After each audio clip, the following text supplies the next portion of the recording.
If you've ever spent 100 grand to get an answer you already knew in your gut, then congratulations, you're either me or you've got your own best-selling book coming. My name is Travis McCallister, and I bought the truth like a guy bidding on a haunted painting on eBay. And let me tell you, it was ugly, painful, and smelled like cheap cologne. You don't get married thinking you're going to someday sit in a Chevy Suburban outside a hotel at 3 a.m., watching your wife walk out laughing with another man like she's starring in a rom-com that skipped over the part where she swore, "Till death do us part." No, you get married because you believe in love, or tradition, or the half-price buffet at your reception venue. For me, it was the way Gina used to bite her bottom lip when she laughed, like she was trying to hold back joy and failing. We had 3 kids, Owen, age 7, who once tried to microwave an entire peanut butter sandwich to see what would happen, Lila, 5, who only spoke in knock-knock jokes for 6 months straight, and baby Miles, who had the lungs of a fire alarm and the appetite of a black hole. Life was chaotic, loud, sticky, and absolutely ours. Until it wasn't. The change came slow. That's how it always starts, right? The creeping kind of wrong. Gina started working later. Her texts became drier.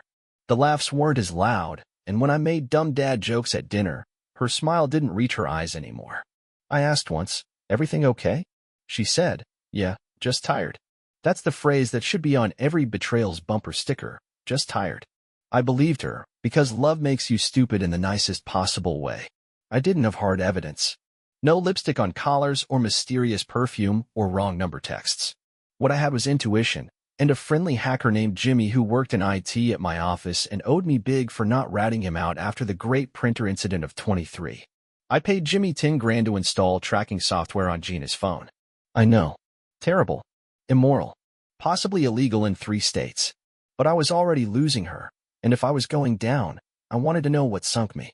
That app led to hotel room 704. The Marlowe Inn. She told me she had a late yoga class.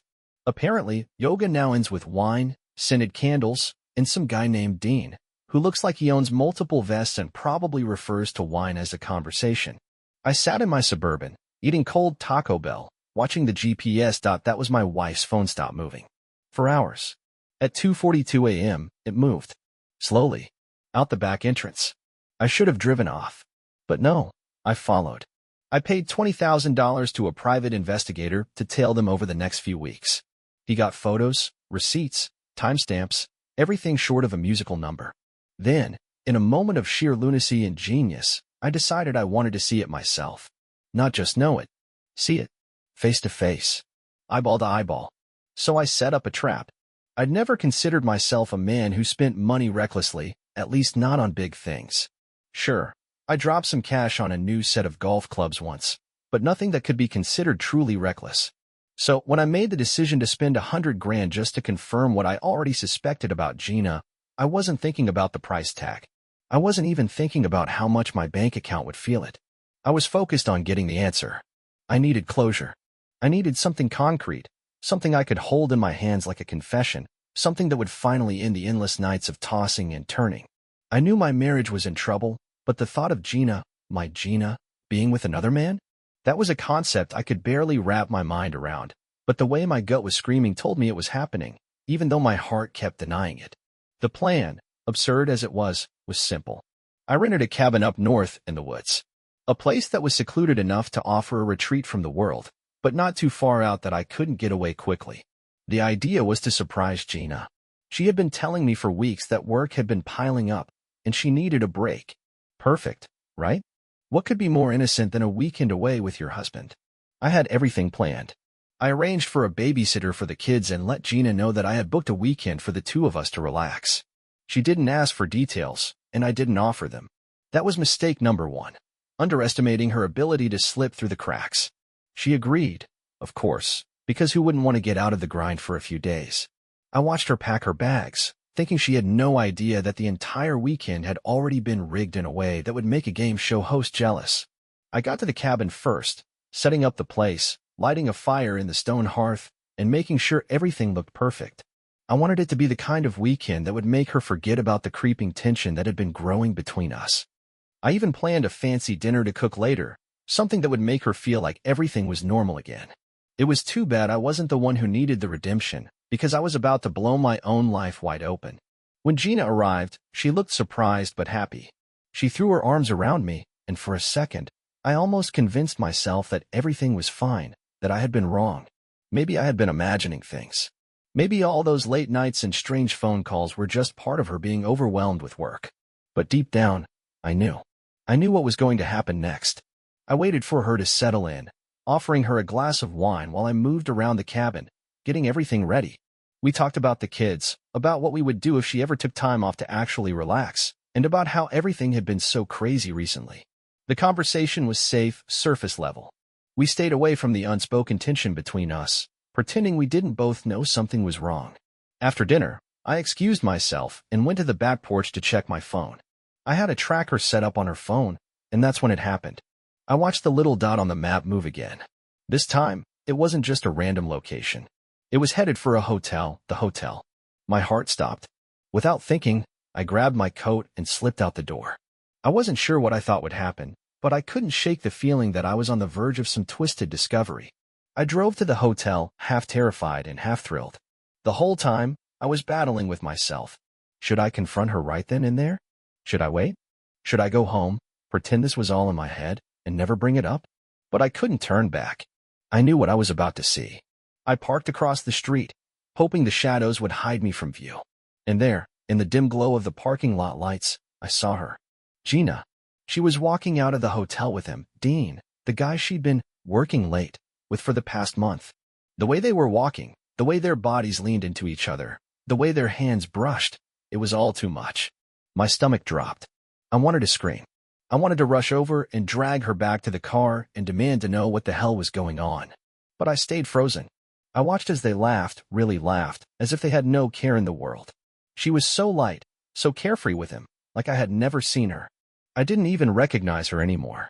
I wanted to hate her, to call her names, but all I could feel was a crushing realization. This wasn't just some affair. This was a betrayal of everything we had built together. I was watching the woman I thought I knew, the woman I thought I would grow old with, walk away from me. The worst part? She wasn't even trying to hide it. They didn't rush to get in the car, didn't look over their shoulders. She was enjoying every moment. I knew she had already made her choice. And that's when I realized what I needed to do. I had to stop pretending. I wasn't some clueless husband anymore. I wasn't going to sit by while she lived a double life. I would confront her, but not in the way she expected. Not with anger or rage. No. I'd let her see exactly what she had done to me, and I would do it on my terms. The drive back to the cabin was the longest of my life. My hands gripped the steering wheel so hard that my knuckles turned white, my mind racing with 1,000 different thoughts. Every scenario played out in my head, what I'd say to Gina, how I'd confront her, how much of a fool I'd look like if I was wrong. But deep down, I knew I wasn't wrong. The truth was clear now. She had left me, not physically but emotionally, long before I had even noticed. The question was, how do you confront someone who's already made the decision to leave without saying the words? When I got back to the cabin, Gina was sitting on the couch, flipping through a magazine like nothing had changed. The fire I had so carefully set earlier still crackled in the hearth, the room cozy and inviting. She looked up when I walked in, her face lighting up in surprise. "You're back early," she said, her voice sweet but too soft, too perfect. It was almost as if she was trying to hide the guilt that was hanging in the air between us. I didn't respond right away. Instead, I walked over to the window and stared out at the trees.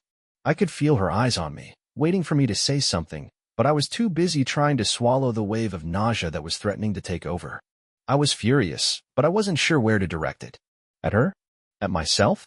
Or at the situation that had gotten out of control? Finally, I turned around, my voice calm but shaking with barely contained rage. "I know, Gina," I said. "I know what's going on. I know about the hotel. I know about him." The words left my mouth like a shot, quick and clean. I watched her face change in an instant, from surprise to confusion, and then to panic.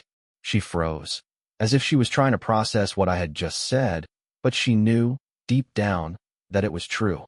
"Travis, she started, but I cut her off. I couldn't hear her excuses. Not now. Not after everything. "You've been seeing him for weeks now, haven't you?" I asked, my voice now rising. "While I've been sitting here, working my ass off to provide for this family, you've been with him, laughing, carrying on like you've never even been married to me." Her eyes flickered to the floor, and I saw it then. The guilt, the the shame she couldn't hide.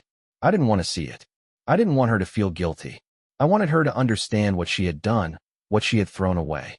Tell me, Gina, what's he giving you that I haven't? What did I miss?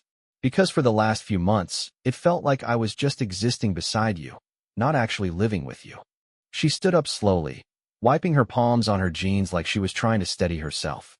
The awkwardness between us thickened, like there was an invisible wall that neither of us could break. Travis, please. It's not like that. You don't understand. She was trying to explain herself, but the words didn't matter anymore. They couldn't fix what was broken. I was lonely, she continued, her voice cracking slightly. I needed someone to talk to. Someone who understood me. Her words felt like a punch in the gut, like she was justifying the entire affair as if it was just some casual mistake, some temporary lapse in judgment. But this wasn't a mistake. This wasn't just a slip-up. This was betrayal. Don't give me that. I snapped, my voice growing louder. Don't tell me you were lonely. We were supposed to be partners, Gina. We were supposed to be a team. Instead, you've been playing this game behind my back, and you think you can just explain it away with excuses like that? Do you even know how it feels to have your whole world turned upside down? To realize that the person you loved has been giving everything to someone else? She opened her mouth to speak again, but I wasn't listening. I was done with the explanations. I had already made my decision. I wasn't going to beg for her to stay. I wasn't going to sit here and watch her lie to me. My heart had been shredded, but I wasn't going to let her see the tears that were threatening to spill. Instead, I walked over to the bag I had packed earlier that day, grabbed my jacket, and started heading for the door. I don't need to hear any more, Gina. I'm done, I said, my voice tight with a mixture of pain and finality. You made your choice. Now you have to live with it. She rushed toward me, grabbing my arm before I could leave. Travis, please, she pleaded. Don't go. Let's just talk about this. I'm sorry. I didn't mean to hurt you. But I wasn't interested in talking anymore. The damage had been done, and there was no fixing it. You should have thought about that before you let him into our life, I said, my words sharp. I thought I knew who you were. But I guess I was wrong. The door slammed shut behind me as I stepped outside, the cold air biting at my face. I didn't know where I was going or what I was doing. I just knew I couldn't stay there, not with her, not in a house that used to feel like home. As I walked through the woods, the ground crunching underfoot, the adrenaline from the confrontation started to fade, and a cold emptiness settled in its place. What now? What did I do with the shattered pieces of my life? I had no answers. I had no plan. I just kept walking, knowing that I couldn't go back. And that was the worst part. The realization that I would never be able to go back to who I was before. By the time I reached the edge of the property, I felt like I was running away from something I couldn't outrun. I needed space. I needed time to think. But most of all, I needed to feel like I was in control of my own life again. No more lies. No more pretending. And, most of all, no more being the man who just stood by while everything crumbled around him. The days that followed were a blur, a constant swirl of emotion and action that I barely had time to process. I was numb, not just from the betrayal, but from the realization that everything I thought I knew about my life had been a lie. Gina's affair wasn't just a betrayal of our marriage. It was a betrayal of everything I had worked for, everything we had built. My mind was racing with thoughts of what to do next, and every step I took seemed to lead me further down a path of destruction. For the first time, I realized that I was no longer the man I once was. The weight of the situation was suffocating, and I could feel it in every inch of my body, the way my shoulders hunched, the way my chest tightened. I was angry, hurt, and betrayed, but more than anything, I was determined to make Gina feel the same way I did. I spent the next few days holed up in the cabin, barely eating, barely sleeping, as I planned. I wanted something concrete, something real that would make Gina realize the magnitude of her actions. I wasn't going to just sit back and let her walk away from this unscathed. I wasn't going to be the fool who let her slip into the arms of another man without any consequences. She had taken everything from me, so it was only fair that I took something from her in return. The idea of revenge consumed me, and the more I thought about it, the more I realized that it wasn't just about punishing her. It was about reclaiming control of my life. It was about showing her that I wasn't weak, that I wasn't the man she thought I was. I wasn't going to let her destroy me. I called Jimmy, the guy who had helped me get the tracking app on Gina's phone, and told him that I needed his help again. This time, though, It wasn't about gathering information. It was about executing a plan. I needed to make Gina feel the way I had felt in that parking lot, watching her walk away with another man. I needed to make her regret what she had done, to make her realize just how much she had thrown away. And Jimmy, being the guy he was, didn't ask questions. He just told me that he could make it happen. We met at a local bar, a dark corner booth where no one would notice, and we went over the details of my plan. I wasn't sure exactly how it was going to unfold, but I knew one thing for certain. It was going to be messy. It was going to hurt. But if there was one thing I had learned in the past week, it was that sometimes, in order to survive, you had to burn everything to the ground. The plan was simple, yet cruel. I would make Gina believe that I had moved on, that I had found someone else, that I was over her. I would get close to someone she knew, and let her find out. She needed to see that I wasn't the only one who had been hurt. She needed to understand the price of betrayal. It was going to be a slow burn, a calculated move that would eat at her until she couldn't take it anymore. I didn't expect her to change. I didn't expect her to apologize. But I wanted her to feel the same sense of powerlessness that I had felt when I saw her with Dean. I wanted to take her out of her comfort zone, to show her that life doesn't always go according to plan, and that the consequences of our actions are often more far-reaching than we could ever imagine. As the days dragged on, I began to put the pieces in place. I spent time with people Gina knew, acting as though nothing had changed, acting as though I was still the same husband, the same man I had been before. But the whole time, my mind was calculating, planning every move. I wasn't just doing this for revenge anymore. I was doing it for myself. I needed to feel something. Anything, other than the cold, hollow emptiness that had taken over my heart. It wasn't about making Gina suffer. It was about making myself feel alive again. I needed to regain my sense of control, to prove to myself that I could still fight, that I could still win, even if it meant going to extremes. Then, the day came. I was at a local cafe, sitting at the corner booth like I had planned, when Gina walked in with a friend of hers from work. They were chatting, laughing, and for a split second, I almost felt a twinge of regret. This wasn't the woman I had fallen in love with. This wasn't the person I had spent years building a life with. But it didn't matter. I had made my decision. I wasn't going to let her walk away without understanding the full weight of what she had done. When Gina saw me sitting there, her eyes widened for just a moment, before she quickly masked it with a smile. "Travis," she said, her voice steady, but I could hear the underlying tension. "I didn't expect to see you here." I smiled back, trying to make it look like I was the one in control. "I thought I'd grab a coffee before heading out. Funny running into you." Her eyes flickered to the friend she was with, then back to me. She didn't say anything for a long moment, just stood there, clearly unsure of what to do. I could see the wheels turning in her head, the realization dawning on her that something wasn't right, that something had changed, but she wasn't sure what. I didn't care. I had already made my peace with the fact that this was going to hurt. And then, just as I had planned, I did it. I stood up, walked over to the woman sitting at the table next to mine, and kissed her on the cheek, the kind of kiss that was familiar, but just distant enough to be confusing. "I'll see you later," I said, loud enough for Gina to hear. And then, without another word, I turned and walked out of the cafe, leaving her to process the image of me with someone else. It was cruel. It was petty. But for the first time in days, I felt something other than anger. I felt like I had regained a bit of power. I felt like I was finally getting even. I thought I had it all figured out. The plan was perfect. I would show Gina what it felt like to lose control, to see me walking away with someone else, and in turn, I would regain some semblance of power. But nothing in life is as simple as we imagine. After I left the cafe that day, feeling like I had finally gotten a taste of revenge, I spent the next few days waiting for her to reach out, for her to say something, anything, that would confirm I had struck the right chord. But the days passed in silence, and that's when I realized that I had been wrong. The truth was, revenge didn't feel as sweet as I thought it would. It felt empty, hollow. Every time I thought about it, the rush I had felt when I walked out of that cafe faded away, replaced by a nagging feeling in the pit of my stomach. What had I really achieved? Had I made her suffer the way she had made me suffer, or had I just dug myself into a deeper hole? It was on the 5th day after the incident that she finally reached out.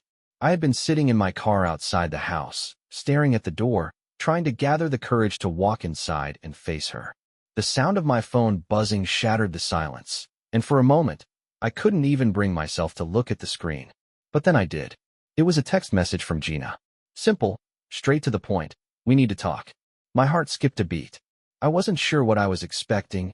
Anger, frustration, maybe even tears, but it certainly wasn't what came next. I drove to her apartment, where she had been staying since she packed up and left the house. It was a small place, cozy but cold in its own way. She had kept everything sparse, like she had no intention of staying long, just passing through. When I walked in, I found her sitting on the couch, her arms wrapped around herself, her face pale. She didn't look like the confident, independent woman I had once known. She looked small, broken even. For a moment, I almost felt bad for her. But then I remembered what she had done. The betrayal. The lies. I pushed the sympathy aside. I couldn't afford to feel bad for her. Not now. Not after everything. Travis, she started, her voice shaky, but I didn't let her finish. I couldn't. I had heard enough explanations, enough pleas for forgiveness to last a lifetime. Don't. I interrupted, my voice cold. I know what you've done. I've seen it with my own eyes. You don't get to explain this away. She winced, her eyes welling with tears, but I didn't care. You think you're the only one who's hurting? I asked, my voice rising with every word. You think I just sat back and let this happen? Do you know how it felt to see you walk out of our life? To realize that the woman I loved was with someone else, betraying me? I'm not the same person I was before, Gina. And you want to know the worst part? She shook her head, but I couldn't stop now. I needed her to understand, to hear the weight of my words. The worst part is that I'm not even angry anymore. I don't even care. I just want to know how long you thought you could keep lying to me. How long you thought you could make me the fool while you played your little game with Dean. Her face twisted in pain at the mention of his name, but I didn't stop. I don't need your apology. I don't need your excuses. What I need is for you to understand that you've lost everything. You've lost me. And you've lost any chance of us being anything but strangers. She looked away, her tears falling freely now. I never wanted to hurt you, Travis, she whispered. I didn't know how to fix things. I thought maybe if I could find someone who made me feel something, I could fix the parts of me that were broken. I stared at her, my anger rising again. But that's just it, Gina. You weren't broken. You were just too selfish to see what we had. You had everything. A family. A life. But you threw it all away for a fleeting moment of comfort. And you think you're the only one who feels empty now. For the first time in days, I let myself feel the pain. I could feel the weight of everything we had lost crashing down on me. I wanted to scream at her, to make her understand just how much this had hurt. But instead, I took a deep breath and let the silence settle between us. There was nothing left to say. No words could undo what had been done. No apologies would heal the wound she had inflicted on me. I turned to leave, but as I reached the door, I heard her voice, barely a whisper. Travis, I don't know what to do. I never thought it would get this far. I never thought that I would lose you. I didn't answer. I couldn't. I walked out of the apartment, and for the first time in a long time, I felt like I was finally walking away from something that no longer belonged to me. The following weeks were a blur. I finalized the divorce. I sold the house. I moved into a small apartment, just me and the kids, trying to adjust to this new reality that I hadn't asked for, but that I was going to have to live with. I thought about reaching out to Gina for the sake of the kids, but I stopped myself every time. I had nothing left to say to her. The person I had once loved was gone, and the person who stood before me now was a stranger. It was hard, but I accepted it. In the end, I realized something important. Revenge didn't heal wounds. It didn't bring satisfaction. It didn't fix the broken pieces of my heart. All it did was drag me further into a darkness I wasn't sure I could escape from. I thought that by making Gina feel the same pain I felt, I would somehow feel better, but all it did was leave me with an emptiness that couldn't be filled. I had spent so much time focusing on punishing her that I forgot to take care of myself. The truth was, the only thing that would heal me was time. Time and the love of my kids. I didn't need her to pay for what she had done. Life had already given her the consequence of her actions, and now it was time for me to move forward, for my own sake, and for the sake of my children.